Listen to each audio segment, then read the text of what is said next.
আৰু অসমৰ শিক্ষকসকলে তেওঁলোকৰ মাজেৰে একাংশ তেওঁলোকক লৈ পিনে যদি প্ৰক্ৰিয়াবিলাকৰ বিলম্ব ঘটায়। গতিকে এতিয়া যদি প্ৰক্ৰিয়া বিলম্বিত হয় সেইটো চৰকাৰৰ কাৰণে নহয়, তেওঁলোকৰ একাংশৰ পৰা কেছৰ কাৰণে।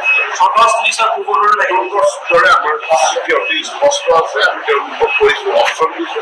আৰু এটা অতি উল্লেখযোগ্য ঘটনা যে প্ৰায় 97-98% শিক্ষকে ইতিমধ্যে তেওঁলোকৰ অপশ্যনটো দিয়ে দিছে।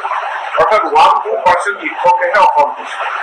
1-2% শিক্ষক তেওঁলোকে অসন্তুষ্টি হয়, তেওঁলোকে গোটেই প্ৰক্ৰিয়াটো ডিৰেইল কৰাৰ কাৰণে এটা ষড়যন্ত্ৰ কৰাৰ নিচিনা অনুমান। কাৰণ 98% সৰহসংখ্যক শিক্ষকে তেওঁলোকে তেওঁলোকৰ অপশ্যনবিলাক ইতিমধ্যে চৰকাৰৰ ঘৰত জমা দিছে, আমি সেইমতে আগবাঢ়িম। আপুনি এটাই ধৰিব পাৰিব, হাতৰ ভৰিৰে বুকাৰটো ধৰিব নে হাতৰটো হাতত ৰাখিব, এইটো নিজৰ মাছ এটাই ধৰিব পাৰিব এখন হাতেৰে। গতিকে হাতৰটো এৰি বুকাৰটো ধৰিবলৈ যাব নে বুকাৰটো মানে হাতৰটো হাততে ৰাখিব, সেই সিদ্ধান্তটো আপোনাৰ নিজৰ।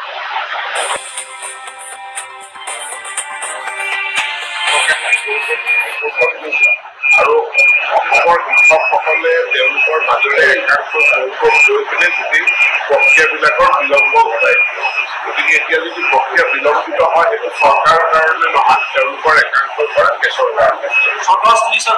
তেওঁলোকৰ দৰে আমাৰ স্থিতি অতি স্পষ্ট আছে, আমি তেওঁলোকক কৈছো, অপশ্যন দিছো। আৰু এটা অতি উল্লেখযোগ্য ঘটনা যে প্ৰায় 97-98% শিক্ষকে ইতিমধ্যে তেওঁলোকৰ অপশ্যনটো দিয়ে দিছে।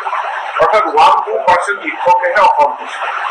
1-2% শিক্ষক তেওঁলোকে অসন্তুষ্টি হয়, তেওঁলোকে গোটেই প্ৰক্ৰিয়াটো ডিৰেইল কৰাৰ কাৰণে এটা ষড়যন্ত্ৰ কৰাৰ নিচিনা অনুমান।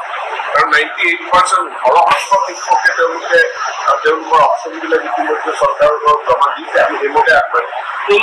আপুনি এটাই ধৰিব পাৰিব, হাতৰ ভৰিৰে বুকাৰটো ধৰিব নে হাতৰটো হাতত ৰাখিব, এইটো নিজৰ মাছ এটাই ধৰিব পাৰিব এখন হাতেৰে। গতিকে হাতৰটো এৰি বুকাৰটো ধৰিবলৈ যাব নে বুকাৰটো মানে হাতৰটো হাততে ৰাখিব, সেই সিদ্ধান্তটো আপোনাৰ নিজৰ।